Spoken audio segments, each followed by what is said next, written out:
Okay, एक काम करते हैं हम लोग।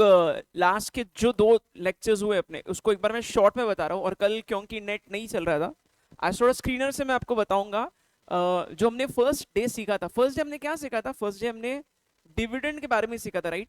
कि कंपनीज डिविडेंड जो देते हैं, हम लोगों को डिविडेंड पर शेयर चेक करना चाहिए या डिविडेंड यील्ड चेक करना चाहिए? Dividend yield. डिविडेंड यील्ड कैसे निकालते हो? कंपनी जितना डिविडेंड दे रही है उसको आपको डिवाइड करना है मार्केट प्राइस से, है ना? तो इससे समझ में आएगा कि मैंने कितना पैसा लगाया और उसके बदले में कंपनी मेरे को कितना रुपया डिविडेंड के फॉर्म में दे रही है। सही है? तो डिविडेंड यील्ड जितना ज्यादा उतना बेटर आपका रिटर्न होगा। सीधी बात है ना? तो अभी मैंने आपको बताया था कि कोई भी कंपनी ने अभी तक पास्ट में कितना डिविडेंड दिया है वो हम लोग चेक कैसे कर सकते हैं? स्क्रीनर पे जाना है, कंपनी का नाम सर्च करना है, और कहाँ चेक करोगे? बैलेंस शीट के बाजू में कॉर्पोरेट एक्शंस का टैब होता है, उसको क्लिक करना है। और उसको क्लिक करने से आपको समझेगा कि कौन से कंपनी ने अभी तक कितना डिविडेंड कैसे कैसे दिया है, राइट? ठीक है, एग्जाम्पल मैं आपको फिर से बता रहा हूं। कल एक कंपनी का रिजल्ट आया और कल वो कंपनी ने डिविडेंड डिक्लेयर किया है ना? तो मैं आपको थोड़ा एग्जाम्पल को थोड़ा डिटेल में बता दो। तो कल BSc, BSc is Bombay stock exchange, है ना? इस कंपनी का रिजल्ट आया कल। ओके, और रिजल्ट बहुत ही अमेजिंग था। और रिजल्ट के बाद आज आप चेक कर सकते हो, इसका शेयर का प्राइस 8% कुछ ऊपर खुला है आज, है ना? और यहाँ पे नीचे मैं थोड़ा स्क्रॉल करके बताता हूँ कि कंपनी ने कल रिजल्ट के बाद में डिविडेंड डिक्लेयर किया है। You can read this from this tab, announcements. ये अनाउंसमेंट्स क्या होता है ये भी मैं आपको बता देता हूँ। देखो, हमारा मेन पर्पस क्या बताया, ये कोर्स का मेन पर्पस है ये पूरे वेबसाइट को ढंग से समझना, राइट? जब आपको एक पॉइंट आ जाएगा, जब आपको हर चीज पता है थोड़ी बहुत, तो मतलब आप एक अच्छे लेवल से स्टार्ट कर सकते हो आपका इन्वेस्टिंग जर्नी, करेक्ट? अब ये क्या होता है, हर कंपनी स्टॉक एक्सचेंज को हर चीज इंफॉर्म करती है, ठीक है? स्टॉक एक्सचेंज गिन के दो है, बीएससी, एनएससी, ये दो ही स्टॉक एक्सचेंज है, राइट? जब भी कोई कंपनी को कोई भी चीज बतानी होती है, वो कंपनी स्टॉक एक्सचेंज पे वो डॉक्यूमेंट फाइल करती है। ओके, जैसे कि बीएससी का कल रिजल्ट आया और बीएससी ने कल रिजल्ट के बाद में डिविडेंड अनाउंस किया, डिक्लेयर किया, है ना? तो ये सभी बातें बीएससी किसको बता रही है? ये स्टॉक एक्सचेंज पे जाके फाइल करेगी। वैसे बीएससी खुद अपने आप में स्टॉक एक्सचेंज है, बट उसका लिस्टिंग एनएससी पे हुआ है ना? तो खुद स्टॉक एक्सचेंज खुद पे लिस्ट नहीं हो सकता है वैसे। ओके, चलो ये देख लो यहाँ पे। थोड़ा मैं नीचे बताता हूँ आपको। यहाँ पे इन्होंने डिक्लेयर किया है dividend. Okay, outcome of board meeting में कंपनी ने डिविडेंड डिक्लेयर किया, राइट? तो यहाँ पे जो डिविडेंड जो कंपनी ने डिक्लेयर किया है, it is approximately 23 rupees per share. अच्छा, अभी आप ये चेक करोगे, शेयर का प्राइस चल रहा है अभी, कितना चल रहा है? 6753। Can you calculate the dividend yield? 23 rupees dividend दिया, शेयर का प्राइस 6753 है, कितना आ रहा है? बहुत कम आएगा, 0.3, 0.34। ओके, यहाँ पे जो दिया है डिविडेंड यील्ड, ये पुराना वाला है। और ये अभी जो रीसेंट डिविडेंड जो अनाउंस हुआ है ना, उसका अभी तक इस वेबसाइट पे अपडेशन नहीं हुआ है। और कल के रिजल्ट के बाद कंपनी ने जो डिविडेंड बोला है ना, वो कंफर्म नहीं हुआ है, उनका मन है देने का। मैं एक चीज और आपको एक क्लियर करता हूँ, सब लोग ध्यान से सुनना। कंपनी के बोर्ड ऑफ डायरेक्टर्स मीटिंग लेते हैं, वो बोर्ड मीटिंग में डिसाइड किया जाता है डिविडेंड देना है, और उसको फिर बाद में फाइनल डिविडेंड को अप्रूवल लगता है शेयर होल्डर्स का। एक क्वेश्चन का आंसर करना, शेयर होल्डर्स को क्यों पूछते हैं डिविडेंड चाहिए नहीं चाहिए? हर एक शेयर होल्डर को तो डिविडेंड चाहिए होता है, क्यों पूछना होता है? जब भी कंपनी डिविडेंड देती है तो कंपनी का कैश का आउटफ्लो हो रहा है, वही पैसा डिविडेंड ना देते हुए कंपनी खुद के ग्रोथ में लगा सकती है। इसलिए ये चीज एक बार पूछना पड़ेगा शेयर होल्डर्स को। अगर शेयर होल्डर्स हाँ बोलते हैं तो डिविडेंड कंफर्म हो जाता है और कंपनी को डिविडेंड देना ही पड़ता है, राइट? चलो, तो बीएससी ने कल रिजल्ट के बाद 23 रुपीज का डिविडेंड अनाउंस किया है। Okay, now another angle of weaving this is, अगर आपको ये बीएससी ने अनाउंस किया, आपको कैसे समझेगा? अभी मैं कंपनी को फॉलो किया, आप चेक कर सकते हो, यहाँ पे मैं कंपनी को फॉलो कर रहा हूँ, है ना? तो ये कंपनी को फॉलो करने की वजह से इसका नोटिफिकेशन कल मेरे को आ गया। जैसे ही कंपनी का रिजल्ट आया, स्क्रीनर पे जाके मैंने देखा तो ये कंपनी ने रिजल्ट अच्छा अनाउंस किया, डिविडेंड अनाउंस किया। ये सब मेरे को पता कैसे चला? क्योंकि मैंने स्क्रीनर पे बहुत पहले से कंपनी को फॉलो किया था। हाउ वुड यू नो कि ये कंपनी ऐसी कोई है जो डिविडेंड दे रही है? अगेन मैं वही बता रहा हूं आपको, दो तरीके इसके, या तो रेगुलेशन 30 रेगुलरली पढ़ो, है ना? या फिर क्या कर सकते हो, स्क्रीनर पे जाके प्रॉम्प्ट डाल सकते हो, उससे आपको समझेगा डिविडेंड कौन सी कंपनी कितना अच्छा दे रही है। है ना। कल मैंने वैसे बोला था बट अभी यहां से बता रहा हूं, देखो यहाँ ऊपर स्क्रीनर पे ये सेकंड टैब देख रहे हो, स्क्रीन, इस पे क्लिक करना है ना। और यहाँ पे आया क्रिएट न्यू स्क्रीन, इसका मतलब है आप आपके हिसाब से इसको इंस्ट्रक्शंस दे सकते हो, और वो इंस्ट्रक्शंस के हिसाब से स्क्रीनर आपको जितने भी लिस्टेड कंपनीज है उसमें आपको कौन से टाइप की कंपनीज चाहिए उसका पूरा एक लिस्ट बना के देगा। आप प्लीज ये इमेजिन करना, जब स्क्रीनर नहीं था ना तब 1990s में लोग कोई भी कंपनी के बारे में जानकारी हासिल करना बहुत मुश्किल था, अब ये काम इजी हो गया। आई विल एक्सप्लेन ये इजी कैसे हुआ। फॉर एग्जाम्पल, अगर मेरे को ये चाहिए कि कंपनी जो बहुत हाई डिविडेंड यील्ड वाली है, मेरे को वो पढ़ना है, वो कंपनीज को मैं स्टडी करना चाहता हूं, तो मैं क्या करूंगा, यहां जाऊंगा क्रिएट न्यू स्क्रीन पे, है ना, और यहाँ पे क्वेरी का एक टैब आ रहा है, ओके। तो मेरे को यहाँ पे इसको कमांड देना है कि भाई ऐसे कंपनीज बताओ जिसका डिविडेंड यील्ड 5% से ज्यादा है। 5% से ज्यादा मतलब अच्छे खासे डिविडेंड यील्ड वाली कंपनीज है ना। तो मैं यहाँ लिखूंगा डिविडेंड यील्ड, और मैं टाइप करते ही ऑटोमेटिकली मेरे को सजेशंस दे रहा है ना। तो डिविडेंड डी आई, बस इतना ही टाइप किया मैंने, तो ये डिविडेंड यील्ड वाला प्रॉम्प्ट आ गया। तो डिविडेंड यील्ड हमें चाहिए ग्रेटर देन 5%, है ना। तो मैं ग्रेटर देन का सिंबल यहाँ पे इंसर्ट करूंगा और यहाँ लिखूंगा 5%, दैट्स इट, इतना ही करना है। और नीचे आ रहा है रन दिस क्वेरी, और यहाँ लिखा है only companies with March 2025 result. अब ये क्या होता है मैं आपको ये भी बताऊंगा, धीरे धीरे बताऊंगा, बट अभी के लिए इतना दिमाग में रखो, कंपनी जो लिस्टेड होते हैं, जो काफी बड़े कंपनीज हैं, है ना, उनकी मैं बात कर रहा हूं। कंपनीज जो लिस्टेड होते हैं, एज अ जनरल रूल, एक जनरल रूल है, हर कंपनी को साल में 4 बार अपना रिजल्ट अनाउंस करना पड़ता है। साल में 4 बार, आप थोड़ा दिमाग लगाओ, साल में कितने महीने हैं, 12। अगर कोई कंपनी साल में 4 बार अपना रिजल्ट अनाउंस कर रही है, मतलब हर कितने महीने के बाद वो अपना रिजल्ट अनाउंस करेगी, हर 3 महीने के बाद, राइट। तो अब आपको एक चीज और पूछ रहा हूं, फाइनेंशियल ईयर आपको पता है कब चालू होता है और कब खत्म होता है? फाइनेंशियल ईयर, फाइनेंशियल ईयर 1 अप्रैल को स्टार्ट होता है ना। सो फाइनेंशियल ईयर जो होता है ना, सपोज मैं फाइनेंशियल ईयर 2025 की बात कर रहा हूं, है ना, तो ये चालू कब होगा, 1 अप्रैल 2025 को, खत्म होगा 31 मार्च 2000, सॉरी उल्टा लिख दिया मैंने, 25 मतलब ये 24 को स्टार्ट हुआ है और 25 को खत्म हुआ है ना। अभी जो नेक्स्ट फाइनेंशियल ईयर अभी जो जस्ट चालू हुआ है ना, अप्रैल वाला महीना अभी चालू है, this is now financial year 26।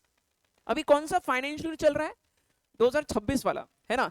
अब देख लो, अब फाइनेंशियल ईयर 2026 जो अभी जस्ट अप्रैल मंथ से जो चालू हुआ है, ये चालू हुआ है आपका 1 अप्रैल 2025 से, और खत्म होगा 31 मार्च 2026 को। ये कितने महीने हो गए, 12।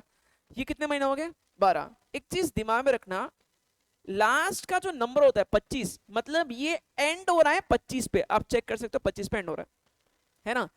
फाइनेंशियल 2026 मतलब चालू 26 से नहीं हो रहा है, एंड हो रहा है 26 पे, 2026 पे, राइट। अच्छा, अब सेबी क्या बोलती है नाउ, सेबी कौन है, आज के लेक्चर में ये डिस्कशन होगा। सेबी, सेबी मतलब मार्केट रेगुलेटर, स्टॉक मार्केट को जो रेगुलेट करने वाली बॉडी होती है उसको हम लोग बोलते हैं SEBI, securities and exchange board of India. बताऊंगा इसके बारे में, नोट्स में लिखा है बहुत कुछ।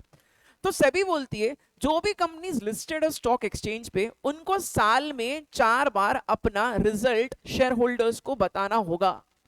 साल में 4 बार, साल है 12 महीने का, तो 4 बार मतलब हर 3 महीने में एक बार रिजल्ट आपको बताना होगा। तो आपको कॉमन सेंस यूज करना और बताना है। स्टार्टिंग के 3 मंथ्स कब से कब तक होंगे, अप्रैल मई जून, है ना, ये स्टार्टिंग के 3 मंथ्स। उसके बाद जुलाई अगस्त सितंबर, फिर अक्टूबर नवंबर दिसंबर, एंड लास्ट के 3 मंथ्स जनवरी फरवरी मार्च।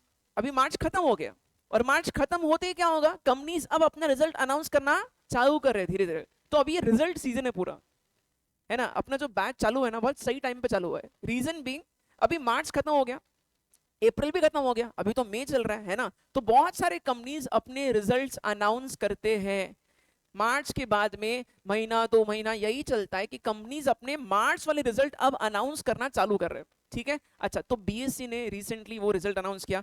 चलो हम लोग यहाँ पे आते हैं मेन मुद्दे पे। मेरे को चाहिए डिविडेंड यील्ड 5% से ज्यादा, और मैं यहाँ पे इसको अगर टिक करूंगा तो जो कंपनी ने मार्च 2025 का मतलब अभी लास्ट क्वार्टर का रिजल्ट अनाउंस किया है उसका ही रिजल्ट यहाँ पे बताया गया है, ठीक है।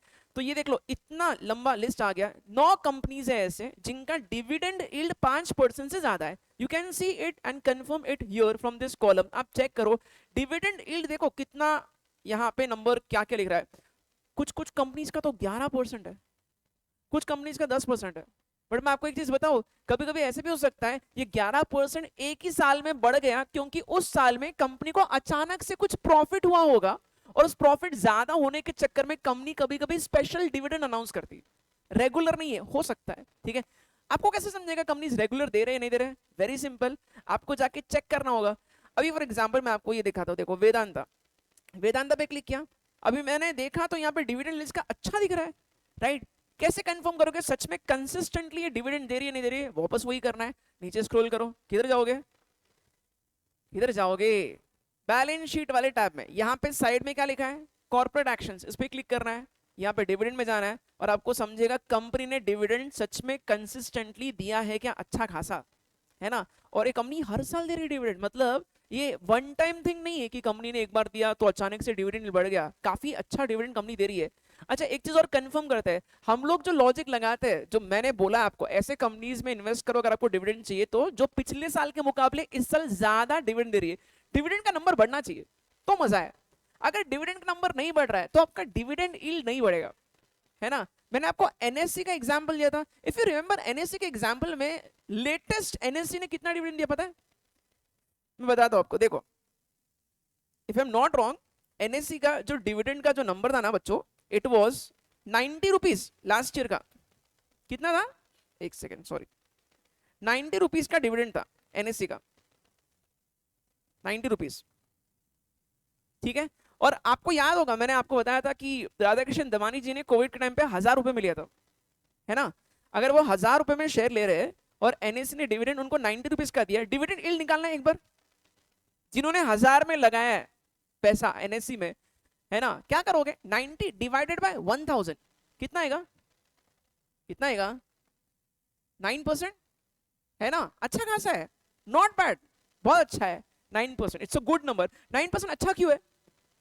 एफडी में पैसा लगाओगे इतना नहीं मिलता यार, है ना, यहाँ पे तो अच्छा खासा मिल रहा है, okay, so this is a good number. अब मैं आपको बताऊं, कल एनएससी ने भी डिविडेंड अनाउंस किया, एनएससी ने कल डिविडेंड अनाउंस किया फाइनेंशियल 25 के लिए 35 रुपीज, कितना, 35 रुपीज। सर ग्रो कहां हुआ, खास चीज बताता हूं, एनएससी ने स्टॉक को स्प्लिट किया है और एक शेयर के बदले 5 शेयर मिले लोगों को, तो मतलब इफेक्टिवली 35 इंटू 5 करो, उतना डिविडेंड दिया है इस साल, 35 इंटू 5 करो, कितना आएगा, 175। आप देखो जो कंपनी पिछले साल 90 रुपीज डिविडेंड दे रही थी पर शेयर, इस साल 175 रुपीज का डिविडेंड दे रही है। अब आप लोग बोलो मेरे को, ये राधाकृष्ण दवानी जी ने जो 1000 रुपए में शेयर लिया था, इनका डिविडेंड यील्ड जो लास्ट ईयर 9% ही था, अभी कितना हो रहा है आप कैलकुलेट करना, 175 अपॉन 1000 कितना हो गया, 17.5। कौन सी बैंक देती है इतना एफडी पे रिटर्न, कोई भी बैंक नहीं देगी, है ना। यही तो मैं बहस कर रहा था, यही तो मैं बोल रहा था कि मेरी फादर के साथ मेरी यही बहस हुई थी कि मेरे फादर बोल रहे थे कि रियल एस्टेट में बहुत पैसा है, बिल्डिंग बनाते हैं और किराए पे चढ़ाते हैं, अच्छा किराया मिलेगा। पता है आपको रेंटल यील्ड नॉर्मल कितना होता है, 5 से 6%, वो भी बहुत ज्यादा बोल दिया मैंने, बहुत जगह तो 3 से 4% रेंटल यील्ड मिलता है, उससे ज्यादा नहीं। ऊपर से परेशानी क्या है पता है, आप बिल्डिंग बनाओगे, मेहनत करोगे और किराएदार के पास जाके आपको किराया मांगना पड़ेगा हर महीने का, भाई किराया दे दे, भाई किराया दे दे। यहाँ पे एनएससी को किराया मतलब डिविडेंड मांगने की जरूरत नहीं है, एनएससी खुद से आपके अकाउंट में डिविडेंड क्रेडिट करेगी and giving this is compulsory, क्योंकि डिक्लेयर हुआ है मतलब देना ही पड़ेगा। आप समझ रहे हो मेरी बात को, राइट। सो डिविडेंड इन्वेस्टिंग इस तरीके से काम करता है। शुरुआत में आपको लगेगा कि बहुत कम डिविडेंड मिल रहा है, जैसे कंपनी का ग्रोथ होगा आपका डिविडेंड यील्ड बढ़ेगा एंड वहां पे आपको सच में सीरियस लेवल पे लगेगा कि यार बहुत सही चीज है। बहुत लोग अपना रिटायरमेंट प्लान करते हैं इससे, can you believe this thing. अगर सपोज किसी ने करोड़ रुपए के शेयर्स ले लिए एनएससी के, बहुत हिम्मत करके 1000 रुपए के भाव पे, उसकी तो लाइफ सेट है, उसको हर महीने मिल रहा है, हर साल मिल रहा है उसको 17-18%, इतना अच्छा रिटर्न बगैर कुछ किए। प्लस ये तो मतलब सोने का अंडा देने वाली मुर्गी होगी, हर साल मिलेगा वो। ऑफ कोर्स इसमें डिविडेंड कितना होगा next year we can not predict, अगर आपने कंपनी ढंग की चूज की है ना, जो अच्छा ग्रोथ में है, जो मोनोपोली टाइप का बिजनेस है, अभी देख लो स्टॉक एक्सचेंजेस दो ही है, एनएसई एंड बीएसई, तो ये कंपनीज अच्छा ही करने वाले, राइट। मेरा लॉजिक ये था जब मैंने शुरुआत में इन्वेस्ट किया था। एंड अभी देख, ये जो मैंने बताया, ये राधा कृष्ण दमानी जी का बताया। Initially when I invested in NSE, my initial buying price was 1850 rupees. मेरा निकालो जरा डिविडेंड यील्ड कितना आ रहा है, 1850 डिवाइडेड बाय 175 करो, कितना आ रहा है, 1850। फर्स्ट बाइंग था मेरा, कितना आ रहा है, कितना, 10% के ऊपर है ना, तो 10% इज अ गुड नंबर यार। आपको बात समझ में आ रही है क्या मैं क्या बता रहा हूँ, राइट। सो इस तरीके से डिविडेंड इन्वेस्टिंग वर्क करता है, राइट। चलो अच्छा जल्दी से बताओ, ये मैंने आपको स्क्रीनर कैसे यूज करते हैं और कैसे स्क्रीन करते हैं सब बता दिया है ना। Now it is up to you, बताने का काम मेरा है, एक्सपेरिमेंट करके उसको आगे रिसर्च करके बढ़ाने का काम आपका है, राइट। कोर्स एक ही बार होगा, बट वो 15-20 दिन का जो कोर्स है उसका लॉन्ग टर्म आपके इन्वेस्टिंग डिसीजंस पे इंपैक्ट होना चाहिए, तभी उस कोर्स का कुछ मतलब है। अदरवाइज मैं बताऊंगा भूल भी जाओगे महीने भर में, ठीक है। कोर्स का पर्पस ही वही है। चलो तो ये आपको समझा कैसे स्क्रीन करते हैं, कहां जाओगे, स्क्रीन पे जाना है, क्या प्रॉम्प्ट दोगे, ये dividend yield greater than 5%। You can experiment now, यहाँ पे बहुत सारे ऑप्शन है ना। अच्छा, और मान लो मेरे को चाहिए कि ऐसे कंपनीज जो थोड़े बड़े साइज के है ना, बड़े साइज के मतलब सपोज जिसका मार्केट कैप इज, अभी मार्केट कैप क्या होता है ये भी बताऊंगा मैं, इज ग्रेटर देन से 5000 करोड़, है ना। तो इसमें बड़े बड़े कंपनी, अच्छा एक सेकंड होता है, 5000 लिखता हूं सिर्फ, तो यहाँ पे ओके एक सेकंड। सो इधर हम लोग क्या कर सकते हैं, हम लोग यहाँ पे ऐसे प्रॉम्प्ट डाल सकते हैं, और प्रॉम्प्ट डाल के मेरे को यहाँ पे बहुत सारे कंपनीज मिलेंगे जो मेरे रिक्वायरमेंट को फिल कर रहे हैं, right. You can experiment basically, correct. चलो अब हम लोग आते हैं, और कल हमने और क्या डिस्कस किया था वो मैं आपको एक बार क्विकली बताता हूँ। कल हमने बोनस और स्प्लिट डिस्कस किया था, फटाफट बताओ बोनस में क्या होता है और स्प्लिट में क्या होता है। बोनस में क्या होगा, नंबर ऑफ शेयर्स बढ़ते हैं, फेस वैल्यू चेंज नहीं होता है, फेस वैल्यू कांस्टेंट है, शेयर कैपिटल बढ़ेगा बोनस में, है ना। स्प्लिट में क्या होता है, फेस वैल्यू को हम रिड्यूस कर रहे हैं, है ना, और उसके हिसाब से प्रोपोर्शनेटली शेयर्स एडजस्ट होते हैं, करेक्ट। अच्छा, और स्प्लिट और बोनस दोनों का इंपैक्ट शेयर का प्राइस पे क्या होगा, शेयर का प्राइस एडजस्ट होकर गिर जाएगा। क्यों गिरेगा, सप्लाई ज्यादा तो प्राइस कम होता है, कल बताया था, राइट। अच्छा, फिर कल हम लोगों ने राइट्स इशू सीखा था। आईपीओ और एफपीओ फर्क क्या है, आईपीओ क्या है, full form initial public offer, FPO क्या है, फर्दर पब्लिक ऑफर या फॉलो ऑन पब्लिक ऑफर, है ना। एफपीओ में जब भी कंपनी को फिर से पैसों की जरूरत होती है, सबसे पहले शेयर्स किसको मिलता है, एग्जिस्टिंग शेयर होल्डर्स को, और उसको हम लोग क्या बोलते हैं, राइट्स इशू। अगर मैं पहले से इन्वेस्टेड हूं किसी कंपनी में, तो मेरे को पहले मौका मिलेगा शेयर को परचेस करने का राइट्स इशू में, और वहां पे मेरा फायदा कैसे हो सकता है, कंपनी हो सकता है कल का भारतीय एयरटेल का एग्जांपल, मार्केट प्राइस 700 चल रहा था और कंपनी ने 535 में मेरे को खरीदने का ऑप्शन दिया। वो भी कंपनी पैसा पूरा एक साथ नहीं लेती है, कंपनी वो पैसा लेती है रुक रुक के इंस्टॉलमेंट्स में, फायदा है ना। और अगर मेरे को परचेस नहीं करना है तो मैं क्या कर सकता हूं, उसको रिनाउंस कर सकता हूं, मैं राइट्स एंटाइटलमेंट को बेच सकता हूं।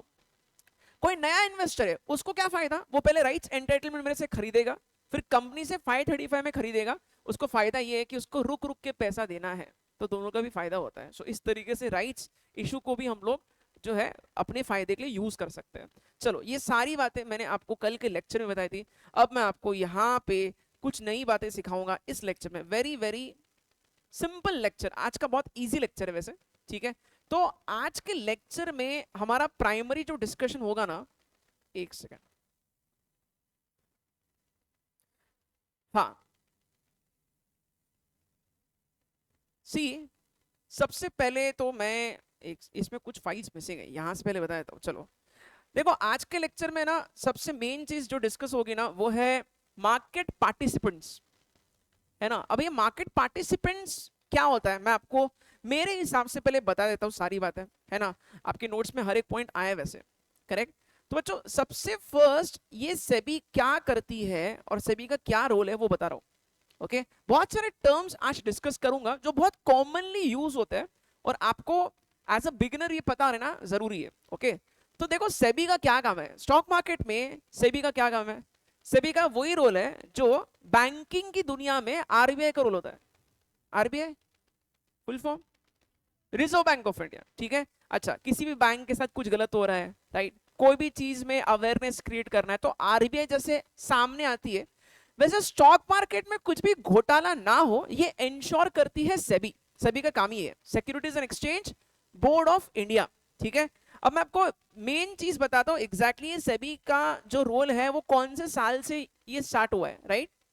बच्चों 1990s के पहले, है ना, जब बहुत पहले लोग शेयर्स परचेस करते थे ना, तो तब है ना शेयर्स फिजिकल फॉर्म में थे।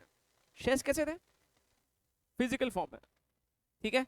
बट अभी ये ऐसा सिस्टम नहीं है। आज अगर आप शेयर परचेस करोगे तो आपको कोई भी कंपनी फिजिकल शेयर सर्टिफिकेट नहीं देती है। अब वो सिस्टम बंद हो चुका है ना। अभी है ना ये फिजिकल फॉर्म का सिस्टम बंद होके इसकी जगह आ गया है डीमटेरियलाइज्ड फॉर्म, डीमैट फॉर्म, ठीक है। डीमैट फॉर्म का मतलब होता है कि अभी आपको शेयर्स मिलेंगे ना तो वो इलेक्ट्रॉनिक मोड में मिलेंगे, है ना। अब इलेक्ट्रॉनिक मोड में मिलेंगे इसका मीनिंग क्या बताए? अगर मान लो आपने आज डीमैट अकाउंट चालू किया और आज आपने कोई कंपनी के शेयर्स परचेस किए, तो शेयर्स आपको दिखते नहीं है। शेयर्स कोई पेपर वगैरह कंपनी आपको आजकल देती नहीं है। शेयर्स आपके कंप्यूटराइज्ड फॉर्म में, मतलब आपके इलेक्ट्रॉनिक फॉर्म में वो स्टोर होता है। इसका फायदा बताओ। पहले फिजिकल फॉर्म में थे, अब वो पेपर वगैरह कुछ यूज नहीं हो रहे हैं, अब ये सब डीमैट फॉर्म में आ रहे हैं। क्या फायदा होगा इसका? चोरी नहीं होगी। आजकल कोई भी ऐसा नहीं बोलता अरे यार मेरे शेयर्स है ना मेरे घर पे से कोई चोरी करके लेके गया। भाई डीमैट फॉर्म में ऐसा होता ही नहीं है। फिजिकल फॉर्म में पॉसिबल था कि भाई किसी ने शेयर्स आपके घर से चोरी कर लिए या फिर शेयर्स फट गए, है ना। यहाँ पे वो सिस्टम है ही नहीं, आपको शेयर्स दिखाई नहीं देते। ये सब स्टोर होते हैं कौन से फॉर्म में? इलेक्ट्रॉनिक फॉर्म में स्टोर होते हैं, राइट। अच्छा, एक चीज और बता रहा हूं, इलेक्ट्रॉनिक फॉर्म में स्टोर होने की वजह से अभी ट्रेडिंग बहुत इजी हो गया। पता है पहले क्या था? पहले ना एक मेथड होता था शेयर्स को खरीदने का, उसको बोलते थे आउटक्राई सिस्टम। मैं बताता हूं आपको उसके बारे में।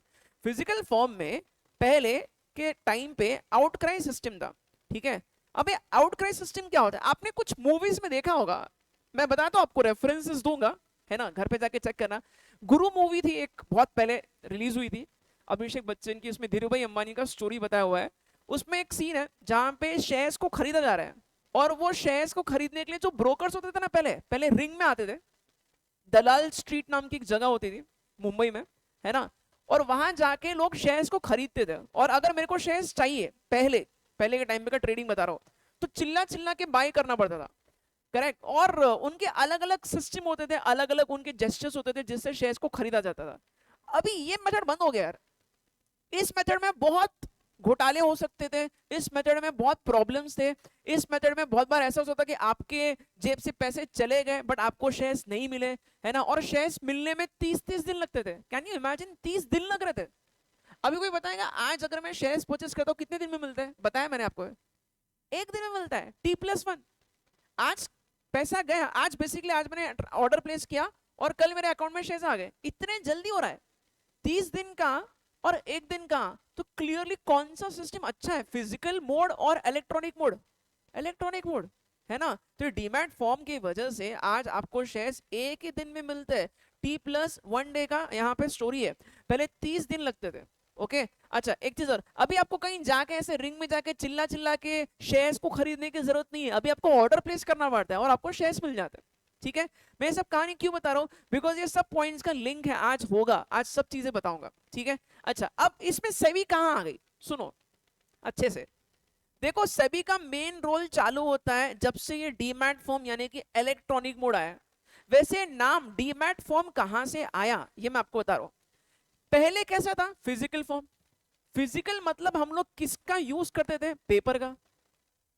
पेपर के लिए एक और वर्ड यूज किया जाता है, मटेरियल। मटेरियल मतलब कोई चीज जिसको हम लोग फील कर सकते, देख सकते हैं, मटेरियल, है ना। अभी क्या हुआ है? अभी मटेरियल यूज नहीं हो रहा है। मटेरियल का ऑपोजिट है डीमटेरियलाइजेशन, और वो डीमटेरियलाइजेशन का शॉर्ट फॉर्म है डीमैट।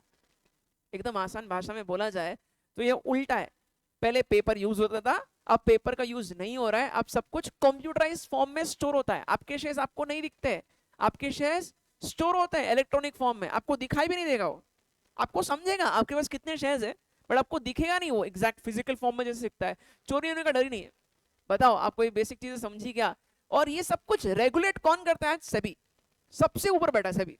अच्छा, सेबी का मेन रोल क्या है मैं आपको एक्सप्लेन करता हूँ, सुनो बच्चों। इंडिया में सेबी का एक अलग रोल है, और सेबी जो है ना, ये मार्केट में कुछ भी स्कैम हो रहा है तो सेबी पहले आती है ना। अभी मैं आपको एक एग्जांपल देता हूँ, मार्केट में बहुत स्कैम्स चलते हैं, बहुत ज्यादा। फॉर एग्जांपल मेरे को बहुत बार मेरे फोन पे मैसेज आता है कि ये पर्टिकुलर कंपनी के शेयर परचेस करो क्योंकि किसी और इन्वेस्टर ने परचेस किया है। स्पैम होता है वो, है ना। अभी ये सब चीजों से लोगों का पैसा अटक सकता है, तो यहाँ पे सेबी आके अवेयरनेस क्रिएट करती है और लोगों को बोलते हैं देखो भाई ऐसे मैसेज से दूर रहो। ओके, ये काम सेबी का है। अभी मैं आपको एक और एग्जाम्पल देके बताता हूँ कि सेबी और मेन क्या काम करती है, बहुत अच्छे से सुनना, this is a very important point. SEBI जो है ना अपने स्टॉक मार्केट में शेयर की प्राइसेस बहुत ज्यादा अगर फ्लक्चुएट होता है तो उस फ्लक्चुएशन को अवॉइड करती है। कैसे? There is this concept of circuit filter, ठीक है। ये सर्किट फिल्टर एग्जैक्टली क्या होता है मैं आपको बता रहा हूं, सुनो बच्चों। आपने कभी क्या ये दो टर्म सुने? नहीं सुने हैं तो बहुत अच्छे से सुनना भी। Lower circuit and upper circuit.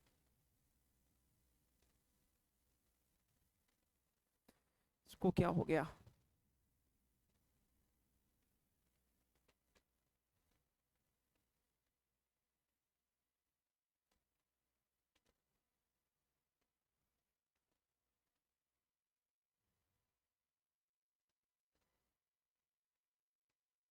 Alright, चलो ठीक है। ये लोअर सर्किट क्या होता है और ये अपर सर्किट क्या होता है, प्लीज अंडरस्टैंड, बहुत सिंपल सा पॉइंट है। देखो, लोअर सर्किट और अपर सर्किट में आपको एक एग्जांपल से बताता हूं। सपोज मान लो कि कोई शेयर का प्राइस कल क्लोज हुआ है 100 रुपए पे। कितने पे? 100 रुपए पे। आज 100 रुपए पे ओपन हुआ है मान लो, ठीक है। 9:15 बजे स्टॉक मार्केट चालू होता है और बंद होता है 3:30 बजे, है ना। तो 9:15 to 3:30 ये स्टॉक मार्केट के टाइमिंग है। ओके, अच्छा, अगर सपोज कोई शेयर का प्राइस 100 रुपए, 9:15 बजे ओपन हो गया 100 रुपए पे, करेक्ट। तो अगर 100 रुपए पे ये ओपन होता है ना, तो ये 100 रुपए से अगर इसका 10% में सर्किट फिल्टर मानूं, इसका मतलब क्या बताएं? इसका मतलब है कि एक दिन में ये शेयर 100 से ज्यादा 10% बढ़ सकता है और कम से कम 10% नीचे आ सकता है। उस रेंज में ही इस शेयर का प्राइस ट्रेड होगा, ना तो उससे बहुत ज्यादा ना तो उससे बहुत कम, है ना। अब लॉजिकली बताओ, अगर 10% इसमें सर्किट लिमिट लग रहा है तो यहाँ पे ये शेयर अपर सर्किट पे जब जाएगा, अपर सर्किट मतलब ऊपर कितना जा सकता है मैक्सिमम? 100 का 10% मतलब 110 तक जा सकता है, ठीक है। और नीचे ये कितना आ सकता है? कम से कम ये 90 रुपए हो सकता है, इससे नीचे ये नहीं जाएगा। जस्ट अ मिनट, एक मिनट।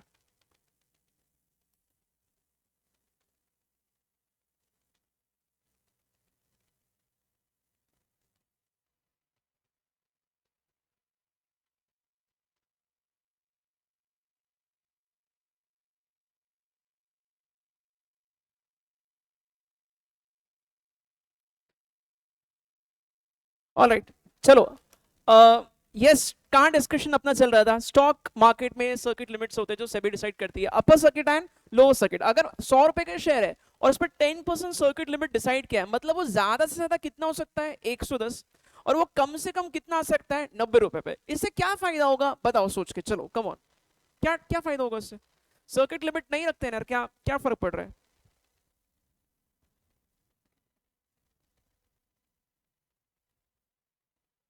क्या होगा? सर्किट, सपोज सर्किट लिमिट्स नहीं है ना, और मैं क्या करता हूं, मैं क्लास में आने के पहले कोई शेयर परचेस कर लेता हूं 100 रुपए पे, ठीक है। क्लास खत्म हो गया और चेक किया 50 हो गया, 100 रुपए का शेयर 50 हो गया, गिर गया उसका प्राइस फॉर सम रीजन, और 100 का 50 हो गया। हार्ट अटैक आ जाएगा लोगों को। अगर इतना ज्यादा फ्लक्चुएशन होगा कि 100 का सीधा 50 हो गया, 100 का सीधा 10 हो गया एक दिन में ही, वही तो लोगों का स्टॉक मार्केट से भरोसा उड़ जाएगा, है ना। या फिर 100 का 200 300 हो रहा है, लोग पागल हो जाएंगे। लोगों को लगेगा यार कितना भी बढ़ रहा है और कितना भी कम हो रहा है। वो फ्लक्चुएशंस अगर आपको अवॉइड करना है तो आपको सर्किट लिमिट्स लगाना पड़ेगा, जो सभी ने किया है। एक और खास चीज, ये जो कार्यक्रम है सर्किट फिल्टर लगाने का, ये सेबी कर रही है इंडिया में, बाकी यूएस में ऐसे कुछ सर्किट फिल्टर नहीं है। इसका मतलब क्या बताएं? यूएस में कुछ भी हो सकता है। अगर किसी ने यूएस के स्टॉक मार्केट्स में इन्वेस्टमेंट किया किसी कंपनी में, तो वहां पे एक दिन में हो सकता है कि आपका शेयर 90 95% गिर गया और एक दिन में हो सकता है कि डबल ट्रिपल कुछ भी हो रहा है। तो वो सब चीजें इंडिया में नहीं होती हैं, एंड ये सभी इंश्योर करती है कि सर्किट फिल्टर लगाना है और सर्किट फिल्टर के वजह से ज्यादा फ्लक्चुएशंस नहीं होते। ठीक है। अच्छा, एक चीज और क्लैरिफाई करूंगा, कुछ स्टॉक्स ऐसे होते हैं जो एफ एंड ओ कैटेगरी के होते हैं। एफ एंड ओ मतलब फ्यूचर्स एंड ऑप्शंस। आपको इसका में थोड़ा इंट्रोडक्शन अतुल सर देंगे, है ना। फ्यूचर्स एंड ऑप्शंस वाले स्टॉक पे सर्किट फिल्टर नहीं होते। वो एक दिन में कितना भी बढ़ सकते हैं और एक दिन में कितना भी गिर सकते हैं, उसको अलग तरीके से रेगुलेट किया जाता है। बट नॉर्मली इसको सिंपल रखते हैं, है ना, सेशन अपना बिगनर्स के लिए। सिंपल तरीके से ऐसे दिमाग में रखो, मैक्सिमम स्टॉक्स को सर्किट फिल्टर होते हैं। एक और चीज, सर्किट फिल्टर अलग अलग परसेंटेज के होते हैं depending on the company. Company to company, बहुत बड़ी कंपनी तो 20% होगा, बहुत छोटी कंपनी तो 5% या 2% भी हो सकता है। नाउ इमेजिन, सर्किट फिल्टर के रेंज बता रहा हूं, 20%, 10%, 5%, 2%, ये है सर्किट फिल्टर्स जो डिसाइड कौन करती है, SEBI, depending on the company. अगर कोई कंपनी बहुत तेजी से बढ़ रही है, ध्यान से सुनना, कोई कंपनी आज 20% सर्किट फिल्टर है, ठीक है, can you do the calculation, calculator use करके बताना मेरे को, ठीक है। सपोज कोई कंपनी 100 रुपए का प्राइस है और उस पे 20% सर्किट फिल्टर है, तो आज मैक्सिमम कितना हो सकता है, 120, ठीक है। कल ओपन हुआ 120 पे, कल फिर से 120 पे 20% सर्किट फिल्टर लग रहा है, 120 पे 20%, 144, ओके। अगर कोई कंपनी 2 दिन में 20% सर्किट लगाती है, तो मतलब वो बहुत तेजी से उसका शेयर बढ़ रहा है। सेबी आएगी और बोलेगी रुक जा बेटा, इतना भी तेज भागना नहीं है, तेरा सर्किट फिल्टर 20 से अब हम लोग 10 कर देंगे। 20 से कितना कर देंगे, 10। अब बोलो 144 पे 10% मतलब कितना होगा। मान लो कोई कंपनी बढ़ते ही जा रहा है शेयर का भाव, तो 144 पे 10% से ही बढ़ेगा। Are you getting the point. इसका मतलब क्या है, कोई कंपनी का भाव बहुत तेजी से बढ़ रहा है, उसको कौन लगाम लगाती है, मतलब बेसिकली किसके कंट्रोल में हो, सभी उसको कंट्रोल कर रही है। प्राइस की मूवमेंट्स को बहुत ज्यादा तेजी से ऊपर नहीं जाना चाहिए, बहुत ज्यादा तेजी से नीचे भी नहीं आना चाहिए। This is the role of SEBI. Are you getting the point और नॉट। तो सेबी कौन है, मार्केट रेगुलेटर। और सेबी क्या डिसाइड करती है, सर्किट फिल्टर। कौन से सर्किट फिल्टर सीखे आज हमने, lower circuit and upper circuit, है ना। और क्या क्या रेंज होता है, 20%, 10%, 5% और 2%। कम कम होते जाएगा अगर कोई कंपनी बहुत स्पीड से बढ़ रही है। जो छोटे छोटे कंपनीज होता है ना, एकदम छोटे, बहुत छोटे छोटे कंपनीज, उसमें से अभी 2% के सर्किट लगा दिए, और 2% के सर्किट मतलब वो बहुत धीरे धीरे बढ़ेगा। एक्चुअली ये थोड़ा गलत भी है शेयर के लिए। जो शेयर बहुत अच्छा कर रहा है उसका भाव फिर बहुत स्पीड से नहीं बढ़ेगा, 2% के सर्किट फिल्टर लग जाएंगे, ठीक है। चलो, आपको मैंने काफी कुछ बता दिया सेबी का रोल क्या है। अब देखो, सेबी के बाद में मैं आपको एक और बहुत इंटरेस्टिंग चीज बता रहा हूं, स्टॉक एक्सचेंज की बात करते हैं। फर्स्ट कॉन्सेप्ट सीखा है सेबी का, आपके नोट्स में सेकंड पॉइंट क्या है देखो जरा, स्टॉक एक्सचेंज ही है। ओके चलो आ जाओ यहां पे, स्टॉक एक्सचेंज, ठीक है। स्टॉक एक्सचेंज क्या करते हैं, कोई किसी को कुछ आइडिया है स्टॉक एक्सचेंज एग्जैक्टली क्या कर रहे हैं। हाँ, स्टॉक एक्सचेंज का क्या काम है, जैसे सेबी का काम बताया, स्टॉक एक्सचेंज का क्या काम है। वैसे आपको एक चीज बता दो, only 2 stock exchanges are there in India which are recognised, BSE, NSE. BSE is Bombay stock exchange, NSE is national stock exchange, ठीक है। क्या बता रहा हूं ध्यान से सुनना, इसको थोड़ा सा, इसको मैं शॉर्ट में बता रहा हूं। बीएसई और एनएसई ये 2 रिकॉग्नाइज्ड स्टॉक एक्सचेंजेस है ना। ये वर्ड देखो मैं क्या बोल रहा हूं, रिकॉग्नाइज्ड। रिकॉग्नाइज मतलब, रिकॉग्नाइज मतलब जिसको मान्यता मिली हुई है सेबी से, है ना। मतलब जिसको सेबी ने बोला कि हाँ भाई आप काम कर सकते हो। बच्चों पहले 23 से ज्यादा स्टॉक एक्सचेंजेस थे इंडिया में, बट अभी सिर्फ 2 ही है। और ये 2 स्टॉक एक्सचेंजेस जो है ना, इसको सेबी ने रिकॉग्नाइज किया है। मतलब और कोई भी रैंडमली ऐसे खुद का स्टॉक एक्सचेंज नहीं बना सकता जब तक सेबी का परमिशन ना हो, क्योंकि सेबी कौन है, मार्केट रेगुलेटर है, ठीक है। अच्छा, बीएसई एंड एनएसई ये 2 रिकॉग्नाइज्ड स्टॉक एक्सचेंजेस है। सबसे पुराना वाला बीएसई है और उसके बाद आया एनएसई। बट खास चीज क्या बताएं, NSE is better than BSE, popular है ज्यादा, एनएसई में ज्यादा ट्रेडिंग होता है। अच्छा, अब मेन मुद्दे पे आते हैं, स्टॉक एक्सचेंज का क्या काम है। बहुत सिंपल तरीके से बता रहा हूं, एकदम आसान भाषा में एग्जांपल ऐसा दूंगा जो आप कभी नहीं भूलोगे, बहुत ध्यान से सुनना। बीएसई और एनएसई स्टॉक एक्सचेंज है। स्टॉक एक्सचेंज एक ऐसा प्लेटफॉर्म है जहां पे शेयर्स को खरीदा जा सकता है और शेयर्स को बेचा जा सकता है। तो अगर आपको शेयर्स को खरीदना है और बेचना है तो आप कहां जाके खरीदोगे या कहां जाके बेचोगे? स्टॉक एक्सचेंज पे। समझ में आ रही बात? फिर से बता रहा हूं, stock exchange is a platform जहां पे शेयर्स को खरीद सकते हैं और जहां पे शेयर्स को बेच सकते हैं। अब मैं आपको इसको कंपेयर करके बताऊंगा तो आपको बहुत इजी लगेगा, ठीक है? सब्जी मंडी में क्या किया जाता है? सब्जी को खरीदा जाता है या बेचा जाता है, या दोनों भी होता है? सब्जी अगर खरीदना है तो कहां जाओगे? सब्जी मंडी जाओ, है ना? और अगर आपके पास सब्जी है और आपको बेचना है तो कहां जाओगे? सब्जी मंडी जाओगे। तो सब्जी मंडी क्या कर रहा है? वो एक जगह है जहां पे सब्जी को बेचा जा सकता है और सब्जी को खरीदा जा सकता है। There is some issue today यार।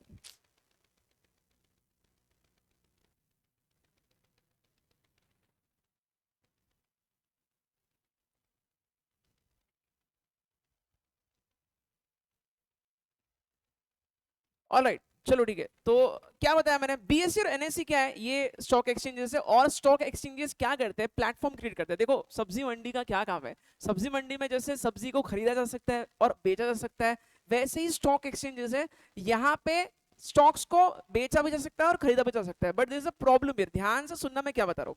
स्टॉक एक्सचेंज पे हम जाके शेयर्स को खरीद सकते हैं, हम जाके शेयर्स को बेच सकते हैं, बट हमें शेयर्स को खरीदने और बेचने के लिए उसका मेंबर बनना पड़ेगा और हम मेंबर नहीं बन सकते। ध्यान से सुनना मैं क्या बताने की कोशिश कर रहा हूं। स्टॉक एक्सचेंज पे आप क्या कर सकते हो? बाय या सेल कर सकते हो शेयर्स को, बट ये शेयर्स को खरीदने और बेचने का जो परमिशन है वो सिर्फ स्टॉक एक्सचेंज के मेंबर्स को मिलता है। और स्टॉक एक्सचेंज के मेंबर्स को हम लोग बोलते हैं डिपॉजिटरी पार्टिसिपेंट। क्या बोलते हैं?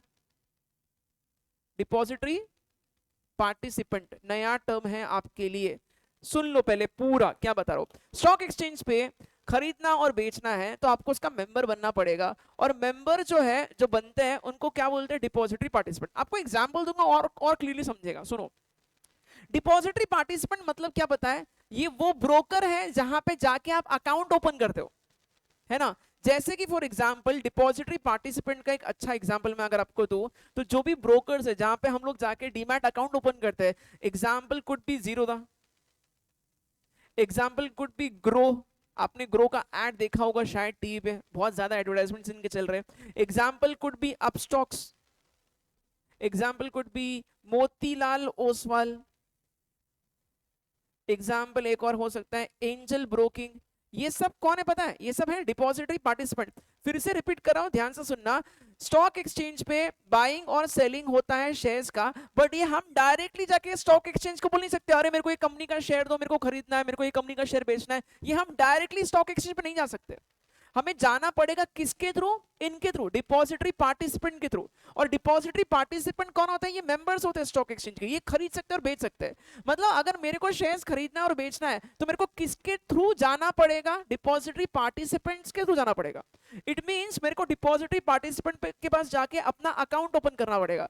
अगर आपको शेयर्स खरीदना है या बेचना है तो आपके पास डीमैट अकाउंट होना चाहिए, और वो डीमैट अकाउंट आप कहां बनाओगे? यहां बनाओगे। और ये लोग कौन है? ये है मेंबर्स। और मेंबर्स को एक और नाम क्या है? Depository participant. इसको एक और नाम है ब्रोकर। या तो मेंबर बोलो, या तो डिपॉजिटरी पार्टिसिपेंट बोलो, या तो ब्रोकर बोलो, वन एंड दी सेम, सब सेम ही चीज है। मैं पूरी चीजें आपको यहां लिख के बता रहा हूं। सबसे ऊपर है सेबी, सेबी के नीचे आते हैं स्टॉक एक्सचेंजेस।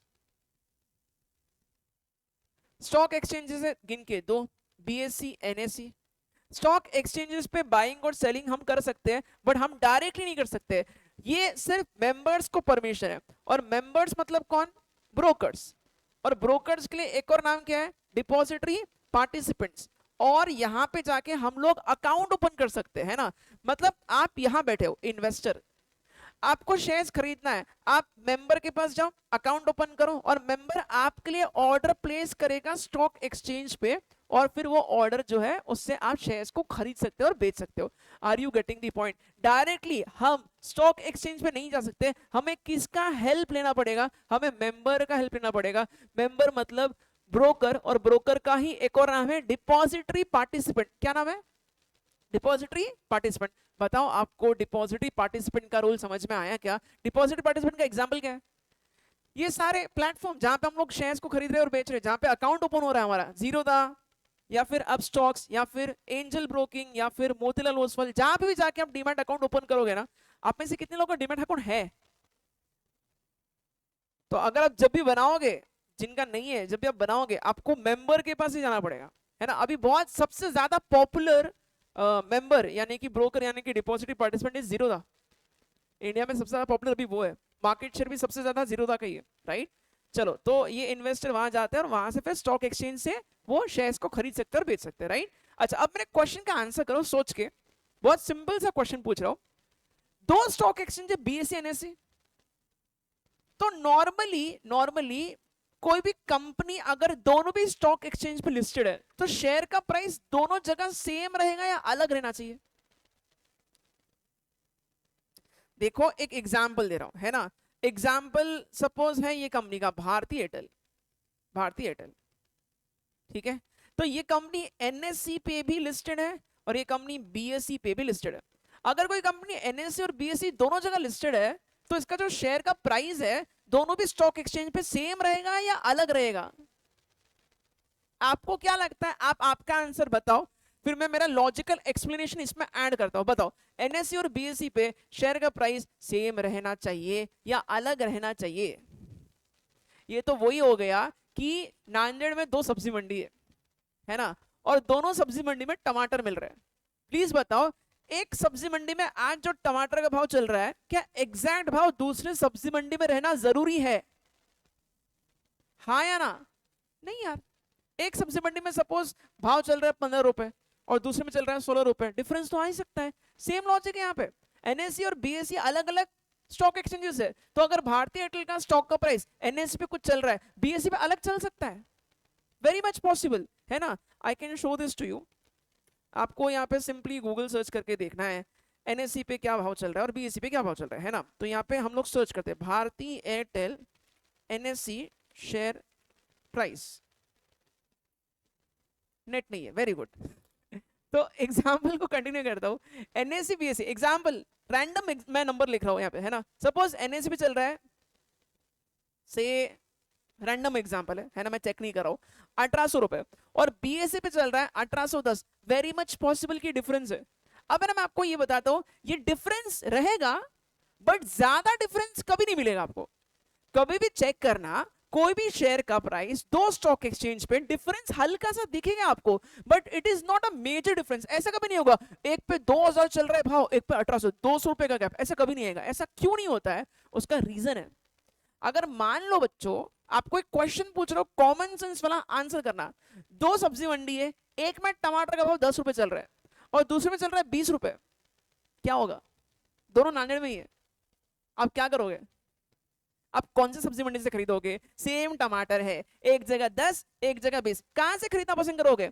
10 वाला वहां जाके खरीदोगे, है ना। कुछ ऐसे भी लोग होंगे जो खरीदने का नहीं सोच रहे, जो बिजनेस बनाने का सोच रहे। अभी मैं क्या करूंगा, मैं जाऊंगा वहां पे जहां पे 10 रुपए मिल रहा है, वहां से मैं जहां पे 20 रुपए में बिक रहा है ना दूसरे सब्जी मंडी में, उसके बाहर मैं 18 में बेचूंगा, मेरा फायदा हो गया, है ना। देखो यहां पे भी ऐसी होगा, प्लीज लिसन। अगर एनएससी पे 1800 में मिल रहा है शेयर और बीएससी में 1810 में बिक रहा है, तो क्या पॉसिबिलिटी है? लोग यहां से खरीदेंगे और वहां बेचेंगे, है ना। फायदा हो गया ना, 10 रुपए का फायदा तो है। यहां खरीदो वहां बेचो, यहां खरीदो वहां बेचो। अब इससे क्या होगा बताता हूं, जैसे ही लोग यहां से खरीदेंगे, है ना, यहां क्या करना है? बाय करना, और यहां क्या करना है? सेल करना है। यहां बाय ऑर्डर ज्यादा आएंगे तो यहां डिमांड बढ़ेगा, क्या बढ़ेगा? और डिमांड बढ़ते ही इसका प्राइस भी बढ़ेगा एनएससी पे। और यहां पे लोग सेल कर रहे हैं, सेल करने से सप्लाई बढ़ता है, सप्लाई ज्यादा तो प्राइस, कल ही सीखा है, सप्लाई ज्यादा तो प्राइस, सप्लाई ज्यादा तो प्राइस क्या होगा? कम हो जाएगा। तो यहाँ पे 1800 से प्राइस बढ़ेगा और 1810 से प्राइस गिर जाएगा, और एक ऐसा टाइम आएगा जहां पे दोनों भी जगह प्राइस सेम है, इसलिए ज्यादा गैप नहीं रहता है। और एक चीज ऐसा है ना, रिस्क कभी मत लेना कि सर मैं एनएससी पे खरीद के बीएससी पे बेचूं, क्या मेरा तो फायदा हो जाएगा। पहली बात तो ये अलाउ ही नहीं करता है लॉ, और दूसरी बात कुछ ब्रोकर्स को ये करने का परमिशन होता है, बट उसमें प्रॉब्लम क्या बताए, आप यहां पे खरीदोगे वहां बेचने जाओगे ना, आप ऐसे पलक झपकोगे तब तक भाव चेंज हो चुका रहेगा। अभी दिख रहा है गैप, है ना। आपने 1800 में खरीद लिया ये सोच के कि मैं 1810 में बेचूंगा, जब बेचने जाओगे ना तब तक हो सकता है कि भाव 1790 हो गया, गिर गया, 1 सेकंड में भी, 1 सेकंड से भी कम टाइम में भाव चेंज होता है। तो ये आपको करने का ज्यादा मौका मिलेगा नहीं, it doesn't make much sense. But मैं आपको एक बेसिक चीज बता रहा हूँ, एनएससी और बीएससी पे कोई भी शेयर के भाव में बहुत ज्यादा गैप नहीं रहता, डिफरेंस रहेगा बट बहुत ज्यादा डिफरेंस नहीं रहेगा। Are you getting the point? ठीक है, तो ये मैंने आपको बताया एनएससी और बीएससी में इस तरीके से गैप्स हो सकते हैं। बताओ अभी मैंने आपको क्या क्या बता दिया, सेबी बताया, स्टॉक एक्सचेंजेस बताया, मेंबर या ब्रोकर या डिपॉजिटरी पार्टिसिपेंट के बारे में बताया। अब यहाँ पे एक बहुत इंपॉर्टेंट चीज है जो आपको बहुत सही तरीके से समझना चाहिए, उसका नाम है डिपॉजिटरी। क्या नाम है? डिपॉजिटरी। डिपॉजिटरी का बहुत सही रोल होता है और ये ध्यान से समझना डिपॉजिटरी में क्या एग्जैक्टली क्या काम होता है ना। देखो ये बहुत बेसिक बेसिक चीजें है, पता रहना चाहिए, पता रहना बहुत जरूरी है। एज अ बिगिनर आपको ये पता रहना ही चाहिए। डिपॉजिटरी इंडिया में है दो, गिन के, वहां नाम भी लिखे, एनएसडीएल, सीडीएसएल। ठीक है, डिपॉजिटरी का क्या काम है मैं आपको वो बता रहा हूं और बहुत ही सही इनका रोल होता है। डिपॉजिटरी क्या काम करती है ध्यान से देखना, पहले समझ लो एग्जैक्टली क्या होता है डिपॉजिटरी का काम। ठीक है, एक क्वेश्चन का आंसर करो। अगर मान लो कोई पर्सन है, उसने कोटक बैंक में जाके अकाउंट ओपन किया, कोई पर्सन कोटक बैंक में जाके अकाउंट ओपन कर रहा है ना, तो अगर इसने कोटक बैंक में जाके अकाउंट ओपन किया और इसके बैंक का बैलेंस है सपोज 20 लाख रुपए, ये 20 लाख रुपए किसके हैं और कौन संभाल के रख रहा है? बताओ। मिस्टर ए अकाउंट होल्डर है, इसने कोटक बैंक में जाके अकाउंट ओपन किया, इसके अकाउंट में बैलेंस है 20 लाख रुपए, है ना। तो ये बताओ मिस्टर ए के अकाउंट में 20 लाख रुपए बैलेंस है, ये पैसे किसके हैं? बैंक के हो गए क्या कि मिस्टर ए के? मिस्टर ए के पैसे, बट वो पैसे संभाल के कौन रख रहा है? बैंक। बस यही काम डिपॉजिटरी का होता है। फिर से रिपीट कर रहा हूं, आराम से ध्यान से सुनना। देखो जैसे मैंने बैंक में अकाउंट ओपन किया, पैसे मेरे हैं बट बैंक संभाल के रख रही है, संभाल के रखने वाले को बोलते हैं कस्टोडियन। क्या बोलते हैं? कस्टोडियन। जैसे bank is custodian of customers money, वैसे ही सपोज मिस्टर ए के पास शेयर्स है, इसने शेयर्स परचेज किए, है ना। बताओ जल्दी से, अगर आज आप डीमैट अकाउंट बना के शेयर्स खरीदते हो तो शेयर्स आपको फिजिकली मिलते हैं या इलेक्ट्रॉनिक मोड में मिलते हैं? इलेक्ट्रॉनिक मोड में। आपको ये बता रहा हूं, इलेक्ट्रॉनिक मोड में जो शेयर्स है, आज आपके शेयर्स इलेक्ट्रॉनिक मोड में आपके लिए संभाल के रखने वाले एंटिटी को बोलते हैं डिपॉजिटरी। फिर से रिपीट कर रहा हूं, शेयर्स को आज कौन संभाल के रखेगा? डिपॉजिटरी। डिपॉजिटरी का काम क्या होता है? शेयर्स के मालिक आप ही हो, बट ये शेयर्स को आपके लिए संभाल के रख रहा है, रिकॉर्ड रखता है आपका कि आपके पास ये कंपनी के इतने शेयर्स है। तो डिपॉजिटरी जो है ना, इसको हम लोग बोलेंगे कस्टोडियन ऑफ शेयर्स। कस्टोडियन मतलब संभाल के रखने वाला। शेयर्स मेरे हैं, मेरे शेयर्स को संभाल के रखने वाला कौन है? डिपॉजिटरी। क्योंकि शेयर्स मेरे, डिपॉजिटरी संभाल रही है, तो मेरे को बिल्कुल टेंशन नहीं है कि मेरे शेयर्स कहीं चोरी तो नहीं हो गए, मेरे शेयर्स कहीं कम तो नहीं हो गए। ये सब चीजें कौन संभालती है? डिपॉजिटरी। रिपीट कर रहा हूं, ध्यान से देखो बच्चों, आपको ये चीज समझ रही है? अगर आपको पैसे कहीं किसी को देना है तो बैंक में जाके आप बेसिकली, आपको सेफ रखना है पैसे, तो आप बैंक में जाके अकाउंट ओपन कर रहे हो। आज इंडिया में बैंक के ऑप्शंस बहुत है। अभी यहाँ पे मैंने एग्जाम्पल में कोटक बैंक लिखा है ना, आप एचडीएफसी में जा सकते हो, आप आईसीआईसीआई में जा सकते हो, आप एसबीआई में जा सकते हो, आप कहीं पे भी जाके बैंक अकाउंट ओपन करो, बैंक आपके लिए पैसे संभाल के रखेगी। इंडिया में वैसे शेयर्स के लिए आप डिपॉजिटरी के पास जाओगे, है ना। शेयर संभालने वाला डिपॉजिटरी, पैसे संभालने वाला बैंक, सेम रोल है। बट यहाँ पे प्रॉब्लम क्या पता है? डिपॉजिटरी सिर्फ दो ही है। There are only two depository. Can you imagine India में सिर्फ दो ही बैंक है, या ऐसे दो सिर्फ डिपॉजिटरी जो आपके शेयर्स को संभाल रहे हैं, है ना। मतलब डिपॉजिट का रोल बहुत ही ज्यादा इंपॉर्टेंट है। आप इमेजिन करो इंडिया में जितने भी इन्वेस्टर्स है जिनके पास जो शेयर्स है, सारे शेयर्स को दो ही एंटिटी संभाल रहे हैं, एनएसडीएल एंड सीडीएसएल। कल को इनका सर्वर अगर खराब हो गया तो बैंड बच जाएगी। क्यों? क्योंकि इंडिया के सारे शेयर होल्डर्स के शेयर्स ये दो एंटिटी संभाल कर रख रहे हैं। तो मतलब इनका रोल बहुत ज्यादा है, राइट। और ये बहुत पैसे कमाते हैं। कौन? डिपॉजिटरी। शेयर्स को संभाल के रखने का पैसा डिपॉजिटरी बहुत अच्छा कमाती है। अच्छा, अब मैं मेन मुद्दे पे आ रहा हूं। आपको डिपॉजिटरी का रूल समझ में आया? अब जल्दी जल्दी मेरे क्वेश्चन का आंसर करना, ठीक है। शेयर्स को खरीदना है या बेचना है तो किधर जाओगे? Stock exchange. बट डायरेक्टली जा सकते हो क्या? नहीं। किसके थ्रू जाना पड़ेगा? मेंबर। सिर्फ मेंबर खरीदना और बेचने का काम कर सकते हैं। आप मेंबर हो क्या? आप इन्वेस्टर हो, आपको अगर खरीदना है बेचना है तो आपको किसके थ्रू जाना पड़ेगा? मेंबर के थ्रू, और मेंबर के पास जाके आपको डीमैट अकाउंट ओपन करना पड़ेगा। मेंबर मतलब ब्रोकर, ब्रोकर का एक और नाम डिपॉजिटरी पार्टिसिपेंट, है ना। अच्छा, अब उसके एग्जांपल्स दो। जीरोधा, मोतीलाल ओसवाल, इधर जाओ, इधर जाके डीमैट अकाउंट ओपन करो और यहाँ पे आप पैसे जमा करो, यहाँ से फिर आपके ऑर्डर्स प्लेस किए जाएंगे। अनदर इंपॉर्टेंट थिंग, अगर मान लो आपने डीमैट अकाउंट ओपन किया डिपॉजिटरी पार्टिसिपेंट के पास, वहां से शेयर्स खरीदे, वो शेयर्स आपके लिए संभाल के कौन रख रहा है ये बताओ, ये अलग चीज होगी। शेयर्स खरीदने के बाद शेयर्स को संभाल के रखने वाला कौन है? वो है डिपॉजिटरी। वो कौन है? डिपॉजिटरी है। Are you getting the point? तो डिपॉजिटरी का एक अलग रोल है और डिपॉजिटरी पार्टिसिपेंट का अलग रोल है, दोनों में डिफरेंस है। डिपॉजिटरी, डिपॉजिटरी पार्टिसिपेंट, डिपॉजिटरी क्या कर रही है? शेयर्स को संभाल कर रख रही है, और डिपॉजिटरी पार्टिसिपेंट क्या कर रहा है? बाइंग और सेलिंग कर रहा है। क्लियर है क्या दोनों का रोल? है ना, वहां लिखा है, वहां बहुत अच्छा एग्जाम्पल भी लिखा है। आप है ना नोट्स को हल्के में मत लेना, नोट्स बहुत सही है, जब आप पढ़ोगे घर पे जाके आराम से सब समझेगा, बहुत इजी लैंग्वेज में लिखा है ना। चलो, तो मैंने आपको डिपॉजिटरी बताया, डिपॉजिटरी पार्टिसिपेंट बताया, देख लो अब पूरा सीक्वेंस हो गया। अब यहाँ पे आपको हर चीज समझ में आ रही है क्या? आप खुद से कंफर्म करो। सबसे ऊपर कौन है? सबसे ऊपर है सेबी, उसके नीचे स्टॉक एक्सचेंजेस, उसके नीचे मेंबर्स, मेंबर्स का एक और नाम डिपॉजिटरी पार्टिसिपेंट, एक और नाम ब्रोकर, उसके नीचे इन्वेस्टर। ठीक है, और इन्वेस्टर ने अगर मेंबर के थ्रू स्टॉक एक्सचेंज से शेयर को परचेज या सेल किया है, तो शेयर्स को संभाल के कौन रख रही है? डिपॉजिटरी। समझा क्या? ठीक है, I have a very simple question, इसका आंसर आप लोग करो। ये देखो, आप शेयर होल्डर हो, आप कौन हो? Share holder. ठीक है, यहां है कंपनी और बीच में लिख रहा हूं डिपॉजिटरी। ये एग्जाम्पल को बहुत अच्छे से समझना, मैं बता रहा हूं आपको डिपॉजिटरी का क्या इंपॉर्टेंस होता है। ठीक है, अच्छा, शेयर्स आपके हैं, आप शेयर होल्डर मतलब आप कौन हो? आप ओनर हो। बट डिपॉजिटरी कौन है? कस्टोडियन। दोनों में डिफरेंस होता है, मालिक आप हो बट आपके लिए शेयर संभाल के कौन रख रही है? डिपॉजिटरी। एंड इंडिया में कितने डिपॉजिटरी है? Only two. कौन दो? NSDL, CDSL.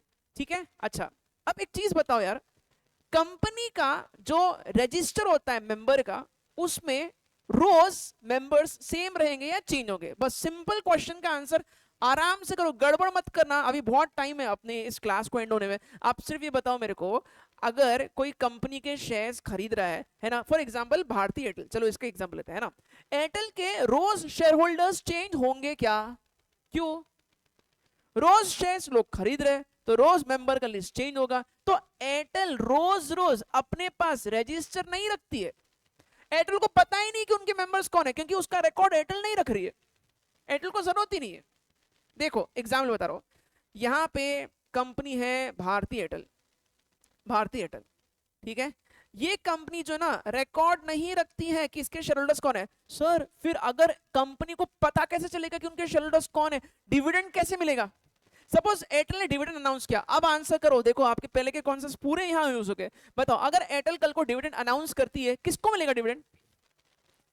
डिविडेंड मिलने के लिए आपको क्या करना पड़ता है? आपको रिकॉर्ड डेट के दिन आपका नाम रजिस्टर में चाहिए, है ना। मान लो एयरटेल ने डिविडेंड अनाउंस किया और 10 तारीख को रखा रिकॉर्ड डेट 10th में, क्या होगा अगर 10th में रिकॉर्ड डेट है? तो कंपनी जो है ना भारतीय एयरटेल, ये शेयर होल्डर्स का रिकॉर्ड नहीं रखती है। ये क्या करेगी बताएं? 10 तारीख को डिपॉजिटरी के पास जाएगी। ध्यान से सुनो, ध्यान से सुनो क्या बता रहा हूं। एयरटेल को 10 तारीख को उनके शेयर होल्डर्स कौन है वो चाहिए, क्यों? क्योंकि 10 तारीख को जिनका नाम है शेयर होल्डर्स की लिस्ट में, उनको डिविडेंड देना है, बराबर। एयरटेल क्या करेगी बताए? एयरटेल खुद के पास रिकॉर्ड नहीं रख रही है, रोज शेयर होल्डर्स चेंज हो रहे हैं, रोज का सिस्टम इनके पास है ही नहीं। एयरटेल 10 तारीख को जाएगी डिपॉजिटरी के पास और डिपॉजिटरी को बोलेगी, अरे डिपॉजिटरी सुन, तेरे पास तेरे रिकॉर्ड में चेक करके बता हमारी कंपनी के शेयर्स किन के पास है, और उनसे वो पूरा लिस्ट मंगाते हैं डिपॉजिटरी से। 10 तारीख को जो भी डिपॉजिटरी से रजिस्टर मिलता है, लिस्ट मिलता है, उससे फिर उनको समझ में आता है कि किनको किनको डिविडेंड देना है। And same is true for right shares, same is true for bonus shares, bonus, right, dividend जब भी अनाउंस होता है तब एक रिकॉर्ड डेट फिक्स की जाती है। उस रिकॉर्ड डेट के दिन मेंबर कौन है एयरटेल के, ये एयरटेल मंगवाती है किन से, डिपॉजिटरी से। इसका मतलब क्या पता है, एयरटेल और बहुत सारी कंपनीज का हेडेक जीरो हो गया। पहले कंपनीज खुद रजिस्टर मेंटेन करते थे, बट अब क्योंकि ये रोज रोज रजिस्टर को मेंटेन करने का सिस्टम बहुत डिफिकल्ट हो रहा है, ये रजिस्टर मेंटेन नहीं करते। इनको जब जब जब जरूरत होगी ना, तब तब ये क्या करेंगे, रिकॉर्ड डेट के दिन अपडेट ले लेंगे डिपॉजिटरी से। This is the role of depository. और डिपॉजिटरी जब भी उनको रिकॉर्ड डेट के दिन रजिस्टर देता है, वो एयरटेल से पैसे लेगा। क्या मस्त बिजनेस है डिपॉजिटरी का। And there is one depository which is already listed on stock exchange, CDSL. उसके शेयर्स भी आप खरीद सकते हो। समझ में आ रही बात मैं क्या बता रहा हूं आपको, राइट? तो इस तरीके से डिपॉजिटरी का पूरा रोल होता है। If you want to write this particular point, आप लिख सकते हो, ये नोट्स में नहीं आया है ना। रिकॉर्ड डेट के दिन रजिस्टर को अपडेट किया जाता है और कंपनी खुद मेंटेन नहीं करती, वो किससे मंगाती है, नाम लिस्ट किससे मंगाती है, डिपॉजिटरी से।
ठीक है, सबने डन। चलो 2 मिनट में फटाफट बताओ हर चीज अभी जो बताए। स्टॉक एक्सचेंज से पहले सबसे पहले सेबी बताया था। सेबी कौन है, सबसे ऊपर मार्केट को रेगुलेट करती है ना।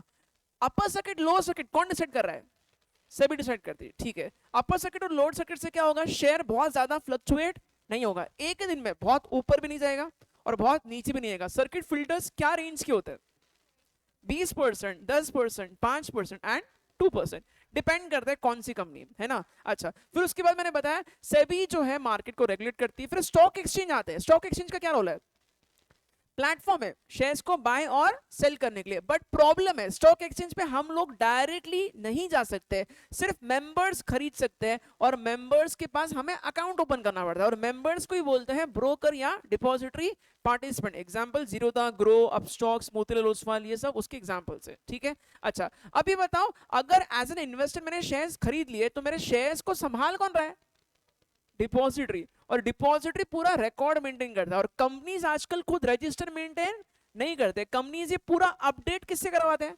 डिपॉजिटरी से। रिकॉर्ड डेट के दिन अगर इनको चाहिए कि हमारे पास हमारे शेयर होल्डर्स कौन कौन है, तो डिपॉजिटरी से पूरा अपडेट करवा लेते हैं। बताओ यहां तक सब कुछ समझ में आया क्या? ओके ना, अगर आपको ये सब समझ में आया, बस यहाँ पे देखो एक पॉइंट मैंने बताया आज आपको, ठीक है, ये वाला। इसमें 2-3 चीजें और बताऊंगा आपको। प्राइमरी एंड सेकेंडरी मार्केट, पहले ये सिंपल सा पॉइंट डिस्कस करता है, मेरे को लगता है सबको पता ही है, ठीक है, फिर भी मैं आपको एक बार तसल्ली से बता देता हूं प्राइमरी एंड सेकेंडरी मार्केट किसको बोलता है।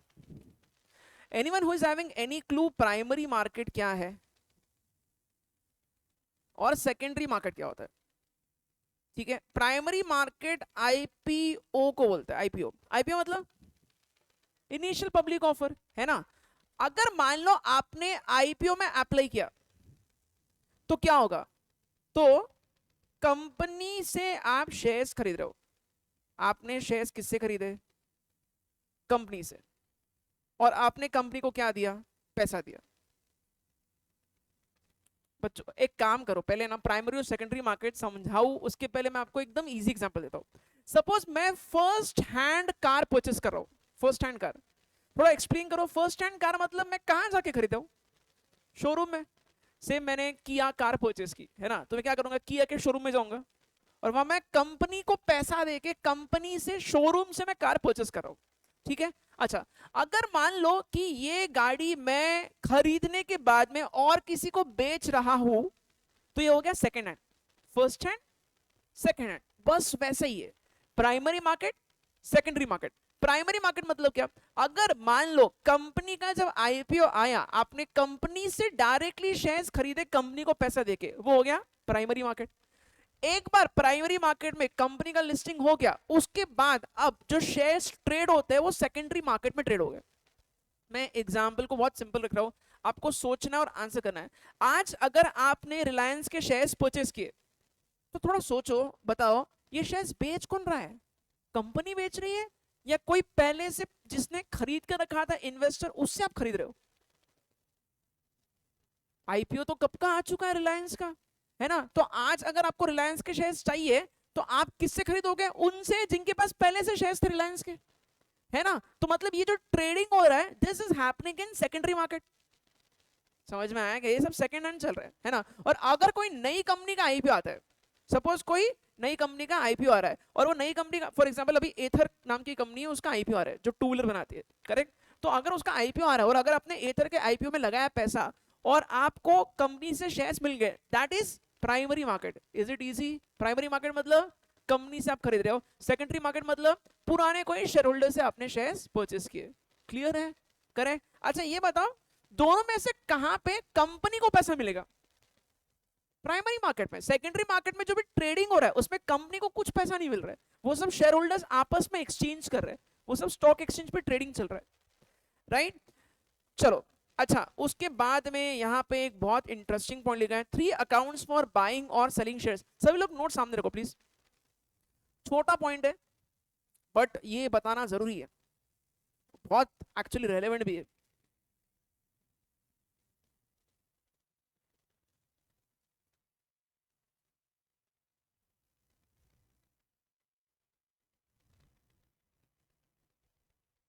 ठीक है, देखो यहां क्या लिखा है, आपको 3 अकाउंट्स चाहिए होते हैं अगर आपको ट्रेडिंग करना है, शेयर्स को खरीदना है या बेचना है। तो ये बहुत इंपॉर्टेंट है। क्यों इंपॉर्टेंट है पता है? बिकॉज अपने क्लास में मैक्सिमम लोगों का डीमैट अकाउंट नहीं है। जब डीमैट अकाउंट बनाओगे ना तो आपको समझेगा कि आपको डीमैट अकाउंट बनाने के बाद ये 3 अकाउंट्स मेंटेन करने पड़ते हैं। ठीक है, बगैर ये 3 अकाउंट के आप डीमैट अकाउंट बना नहीं सकते, आप बेसिकली शेयर नहीं खरीद सकते हो। इसलिए ध्यान से सुनना, ये आपके काम की चीज है, बिगिनर्स के तो बिल्कुल काम की चीज है। ठीक है, सबसे फर्स्ट लिखा है डीमैट अकाउंट अगर मेरे को बनाना है, मेरे को शेयर्स खरीदना है, तो मेरे को एक सेविंग्स अकाउंट ओपन करना पड़ेगा, सेविंग्स बैंक अकाउंट ओपन करना पड़ेगा। एग्जाम्पल को ध्यान से सुनना, मैं क्या बताने की कोशिश कर रहा हूं, है ना? एग्जाम्पल मैं मेरे पॉइंट ऑफ व्यू से देता हूं। मेरा है ना कोटक बैंक में अकाउंट है। कौन से बैंक में? कोटक बैंक। तो कोटक बैंक में मैंने क्या किया, मैंने एक सेविंग अकाउंट ओपन किया, है ना? अच्छा, सेविंग अकाउंट का क्या पर्पस है? वेरी सिंपल, क्लास से जो फीस मिलता है स्टूडेंट से, जो भी मैं पैसे कमा रहा हूं, मैं कोटक बैंक में जाके जमा कर रहा हूं। ठीक है, तो कोटक बैंक मेरा एक बेसिक बैंक अकाउंट है, वहां पे जाके मैं पैसे जमा कर रहा हूं, पैसे मेरे हैं और मेरे पैसे को संभाल के रख रही है कोटक बैंक, राइट? चलो, अच्छा अगर मेरे को शेयर्स खरीदना है या बेचना है तो मेरे को अलग से एक डीमैट अकाउंट भी बनाना पड़ेगा। सिंपल सी बात है ना? आप थोड़ा दिमाग लगाओ और आप लोग ये बताओ, ये डीमैट अकाउंट जो है ये आप किसके पास जाके बनाओगे? डीमैट अकाउंट बनाना है तो कहां जाना पड़ेगा? आपको जाना पड़ेगा मेंबर के पास, और मेंबर मतलब ब्रोकर, और ब्रोकर मतलब डिपॉजिटरी पार्टिसिपेंट। एग्जाम्पल क्या है बताओ? एंजल, जीरोधा वगैरह वगैरह। अभी मैं मेरा एग्जाम्पल दे रहा हूं, मैंने क्या किया, मैंने डीमैट अकाउंट यहां बनाया जीरोधा पे, है ना? तो जीरोधा पे जाके मैंने क्या किया, मैंने मेरा डीमैट अकाउंट बनाया। ठीक है, अच्छा अभी डीमैट अकाउंट बनाया ना मैंने, तो बेसिकली डीमैट अकाउंट क्या करता है मैं आपको ये भी बताता हूँ, सुनना अच्छे से। डीमैट अकाउंट का रोल बताऊंगा, उसके पहले ट्रेडिंग अकाउंट भी बता देता हूँ एग्जैक्टली क्या होता है। मैंने ट्रेडिंग अकाउंट जीरोधा में ही बनाया, ठीक है? ट्रेडिंग अकाउंट क्या करता है मैं आपको बता रहा हूँ, सुनो। ये देखो, सबसे पहले क्या किया, सीक्वेंस बता रहा हूँ। सबसे पहले क्या हुआ, गिर गया क्या कुछ? ठीक है, छोड़ो छोड़ो, जाना दो। हाँ, क्या बताया मैंने? सबसे पहले सेविंग्स अकाउंट बनाया कोटक बैंक में, फिर जाके जीरोधा में डीमैट अकाउंट ओपन कर दिया। अब मैं ट्रेडिंग कर रहा हूं। जब मैं ट्रेडिंग करूंगा तो क्या करना पड़ेगा, ध्यान से समझो। ट्रेडिंग करते समय आपको आपका ट्रेडिंग अकाउंट सेविंग्स अकाउंट से लिंक करना पड़ेगा। क्यों? इसका आंसर आप करोगे। ये ट्रेडिंग अकाउंट को लिंक करो सेविंग्स अकाउंट से। वाई? आपको इसका आंसर करना है। कितना इजी क्वेश्चन पूछ रहा हूं। इमेजिन करो कि मेरे पास सेविंग्स अकाउंट ही नहीं है, बैंक ही नहीं मेरा, बैंक में अकाउंट ही ओपन नहीं किया, और जाके जीरोधा में अकाउंट ओपन करो। जीरोधा वाला क्या बोलेगा? बेटा शेयर्स खरीदना है, पैसा तो दे। वो पैसा लाऊंगा कहां से? पैसा लाने के लिए एक बेसिक अकाउंट होना चाहिए जहां से पैसा कट के मेरे डीमैट अकाउंट में जा रहा है और वहां से मैं शेयर्स परचेस करूंगा। कॉमन सेंस है ना यार, है ना? मैं उसको नहीं बोल सकता ये कैश ले ले, नहीं चलेगा। आपको शेयर्स परचेस करना है, आपको बैंक से ही परचेस करना पड़ता है। समझी बात? बहुत बेसिक बात है ना? देख लो, मैंने कोटक बैंक में अकाउंट ओपन किया, इसको लिंक किया ट्रेडिंग अकाउंट से। अब क्या होगा बताएं? अब जब भी मैं ट्रेडिंग अकाउंट में बाइंग या सेलिंग करूंगा, सपोज कोई शेयर परचेस कर रहा हूं और मैंने 10,000 रुपीज के शेयर परचेस किए, क्या होगा बताएं? मेरे सेविंग्स अकाउंट से 10,000 रुपए बैलेंस कम होगा, मेरे ट्रेडिंग अकाउंट में आ जाएगा। और ट्रेडिंग अकाउंट में बेसिकली क्या होगा, यहां पे मैं ये अमाउंट से बाय ऑब्लिक सेल करूंगा, बट बाइंग और सेलिंग करने के लिए ऑब्वियसली मेरे को सेविंग्स अकाउंट को उसको लिंक करना पड़ेगा। समझा? सपोज मैंने क्या किया, मेरे पास 1 लाख रुपए बैलेंस था।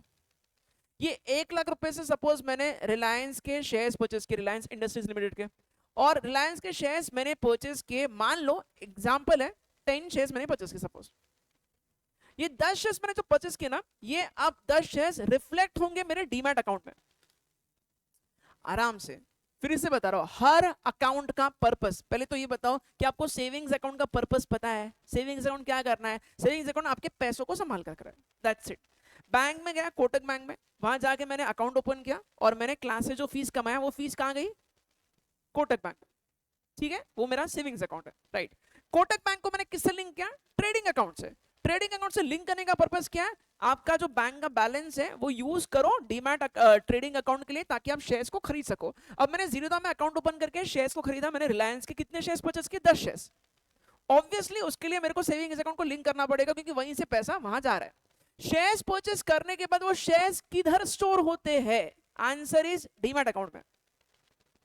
डीमैट अकाउंट में क्या हो रहा है? शेयर्स स्टोर हो रहे हैं, ठीक है। और शेयर्स को खरीदना है तो पैसा लगेगा, वो होगा ट्रेडिंग अकाउंट में। और पैसा कहां से आ रहा है? Savings account. नीचे एक बहुत सही एग्जांपल लिखा है, देख लो यहां पे, ठीक है। यहां लिखा है ये सेविंग्स अकाउंट आपके वॉलेट या बैंक अकाउंट जैसे होते हैं, जहां पे आप पैसे रखते हो। ट्रेडिंग अकाउंट आपका शॉपिंग कार्ट है, आप शॉपिंग करते हो, है ना? तो शॉपिंग करते समय आप क्या करते हो? आप कार्ट में ऐड करते हो। डीमार्ट गए, डीमार्ट में आपने कुछ निकाला, वो जो शॉपिंग कार्ट होता है उसमें आप सामान भर रहे हो, लोड कर रहे हो, ये आपका ट्रेडिंग अकाउंट है। जैसे मैंने शेयर्स खरीदा, कौन सी कंपनी के? रिलायंस के। खरीदने के बाद वो शेयर्स स्टोर कहां होते हैं? जैसे कि डीमार्ट से सामान घर पे लेके आए, वो सामान फ्रिज में जाके या फिर कहीं स्टोर करोगे ना, वैसे डीमार्ट अकाउंट क्या करता है? आपके शेयर्स खरीदे हुए जो स्टोर करता है। Are you getting the point और नॉट? तो 3 अकाउंट जरूरी है, savings account, trading account, demat account. Savings account पैसे वहां जमा होते हैं, ट्रेडिंग अकाउंट खरीदने और बेचने के लिए, और डीमैट अकाउंट खरीदे हुए शेयर्स कहीं स्टोर होते हैं तो डीमैट अकाउंट में स्टोर होते हैं। Quickly answer this question. आज मैंने रिलायंस के 10 शेयर्स परचेज किए, तो डीमैट अकाउंट में क्या आएगा? वो 10 शेयर्स दिखेंगे। कब दिखेंगे? आज या एक दिन के बाद? वेरी गुड, एक दिन के बाद। क्यों? क्योंकि T+1 होता है। अगर सपोज मैंने ये रिलायंस के शेयर सेल कर दिए 5, तो क्या होगा? डीमैट अकाउंट में शेयर्स कम हो जाएंगे। समझा क्या? अब ये भी बताओ, ये जो डीमैट अकाउंट में जो शेयर्स क्रेडिट हो रहे हैं, इसका रिकॉर्ड कौन रख रहा है? डिपॉजिटरी। और डिपॉजिटरी कितने हैं? 2। कौन 2? NSDL and CDSL। आपको ये सारी चीजें समझ में आ रही है क्या, मैं जो जो बता रहा हूँ? देखो, काफी सारे पॉइंट्स बताए मैंने, काफी कॉम्प्लिकेटेड हो गया आज का लेक्चर, बट बहुत इंपॉर्टेंट पॉइंट्स है। अच्छा, मेन चीज क्या पता है? वेरी इंटरेस्टिंगली, डीमैट अकाउंट आप एक ब्रोकर के पास रख सकते हो और आप ट्रेडिंग अकाउंट दूसरे ब्रोकर के पास रख सकते हो।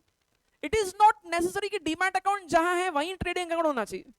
बट आप दिमाग लगाओ खुद का और मेरे को बताओ, मान लो मैंने जीरोधा के पास ट्रेडिंग अकाउंट रखा है और मैंने मोतीलाल ओसवाल के पास डीमैट अकाउंट रखा है, प्रॉब्लम क्या होगा? आप खुद ही बताओ।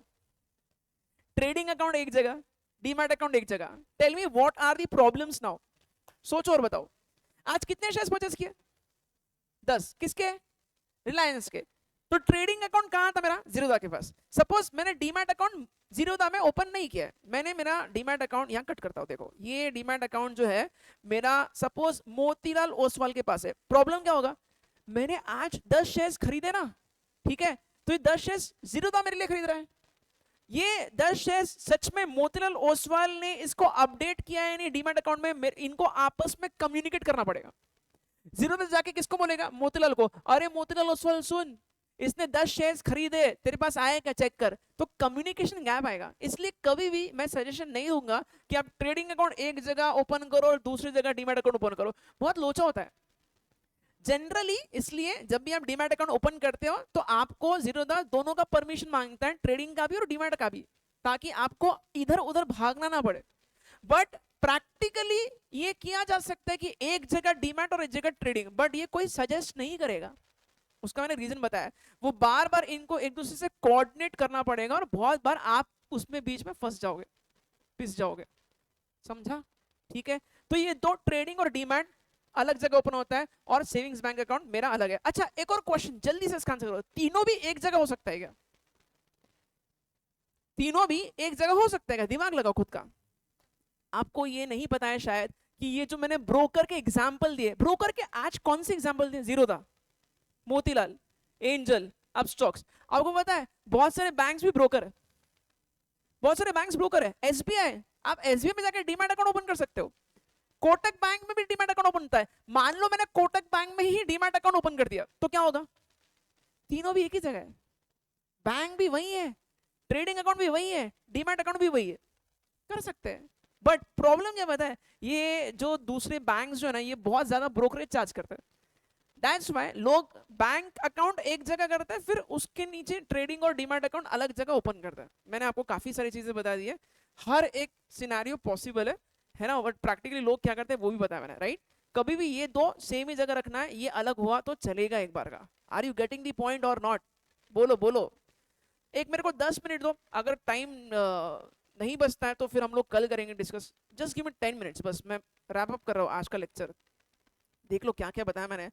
मैंने आपको ये बताया। अच्छा, how to open a demat account, यहाँ कुछ डॉक्यूमेंट्स लिखे हैं डीमैट अकाउंट ओपन करने के लिए, सिर्फ पढ़ रहा हूं मैं, ठीक है? ज्यादा कुछ बचा नहीं वैसे, आज का लेक्चर ऑलमोस्ट खत्म होने आ गया है। ये देख लो, ये सारे डॉक्यूमेंट्स आपको लगेंगे अगर आपको डीमैट अकाउंट बनाना है तो, राइट? पैन कार्ड लगता है। What is pan card? Pan is basically permanent account number. Basically income tax department को आप बताते हो कि आपके शेयर मार्केट से कितनी कमाई हुई है, इसलिए आपको पैन जरूरी होता है ना? तो पैन का लिंक किससे होता है? ये इनकम टैक्स डिपार्टमेंट को इंटरेस्ट है, उनको जानना होता है कि आपके शेयर मार्केट से कितनी कमाई हुई है, राइट? अच्छा, नेक्स्ट क्या लिखा है? आइडेंटिटी प्रूफ, आधार, पासपोर्ट या वोटर आईडी, किसी से भी काम चल जाएगा। एड्रेस प्रूफ, सेम चीज लग सकती है। बैंक प्रूफ, बैंक का प्रूफ क्यों चाहिए? बैंक अकाउंट कंपलसरी, अभी तो बताया, सेविंग्स बैंक के बगैर आप जो है वो डीमैट अकाउंट नहीं बना सकते, उसको लिंक करना पड़ेगा ना बैंक को, राइट? तो आपको एक कैंसल्ड चेक देना पड़ता है ना, मतलब चेकबुक जो होती है उस पर आपका नाम लिखा होता है, नहीं तो फिर बैंक का स्टेटमेंट आपको निकालना पड़ता है। दोनों में क्या फर्क है मैं बता रहा हूँ, सुनो।